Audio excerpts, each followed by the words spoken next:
যাক, পান্টুকে আশেপাশে কোথাও দেখা যাচ্ছে না। মামার দেয়া খাবারগুলো এই ফাঁকে সাঁটিয়ে দিই। কি সুন্দর কেক দিয়েছে মামা, দেখেই তো জিভে জল চলে আসছে। ওরে বেটা, একা একা লুকিয়ে কেক খাওয়া হচ্ছে? দাঁড়া নান্টু, তোর মজা আমি দেখাচ্ছি। কেকটাকে ফাঁকতারে সরিয়ে ফেলতে হবে, তাহলে বেটা টের পাবে না।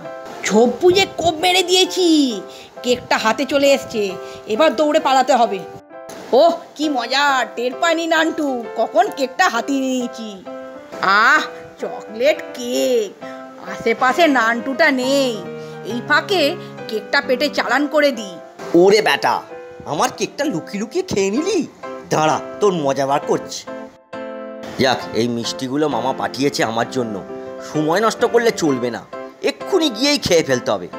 আগেরগুলো যে কে নিয়ে নিল কে জানে, আমি তো খেতেই পারলাম না কিছু। ধুর। আরে বাস, এবার মামা আবার মিষ্টি পাঠিয়েছে। আজকেও ভোজটা জব্বর হবে মনে হচ্ছে। আগের বারে বেটা বান্টু খেয়ে নিয়েছিল লুকিয়ে লুকিয়ে কেকটা, এবারে মিষ্টির বাক্সটা নিয়ে যাক না, মজা টের পাবে। ওহ, কার ভাগের খাবার কে খায়। এবারেও মিষ্টির বাক্সটা হাতিয়ে নিয়েছি। বাক্সটা দেখে যা মনে হচ্ছে অনেকগুলো মিষ্টিই আছে। যাই বেটা, দেখে আসি বান্টুর কি হাল হলো। আহ, কি বড় মিষ্টির বাক্সটা। ফাঁকা জায়গায় চলে এসেছি, এইবার খুলে দেখি কি আছে ভেতরে। কি জোর লেগে গেল, বাপ রে বাপ, মাগো মরে গেলাম। কিরে, কেমন খেলি মিষ্টির গুতো? পরের জিনিসে লোভ করলে না এই অবস্থাই হয়। দাঁড়া নান্টু, আমি তোকে ছেড়ে দেবো ভেবেছিস? আমাকে একটু সুস্থ হতে দে, তারপর তোর মজা আমি দেখাচ্ছি, দাঁড়া।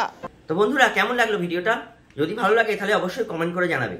আর এরকম ভিডিও দেখতে হলে অবশ্যই আমাদের চ্যানেলটাকে সাবস্ক্রাইব করে নেবে, আর পাশে থাকা বেল নোটিফিকেশনটাকে অন করে নেবে, আর অলটাকে অন করে নেবে, যাতে যখন যখন আমরা নতুন নতুন ভিডিও ছাড়বো তার নোটিফিকেশন সবার আগে তোমাদের কাছে পৌঁছে যায়। তো বন্ধুরা, আজকে এখানেই শেষ করছি। আমরা নেক্সট টাইমে আবার নতুন কোনো ভিডিও নিয়ে তোমাদের সামনে হাজির হব।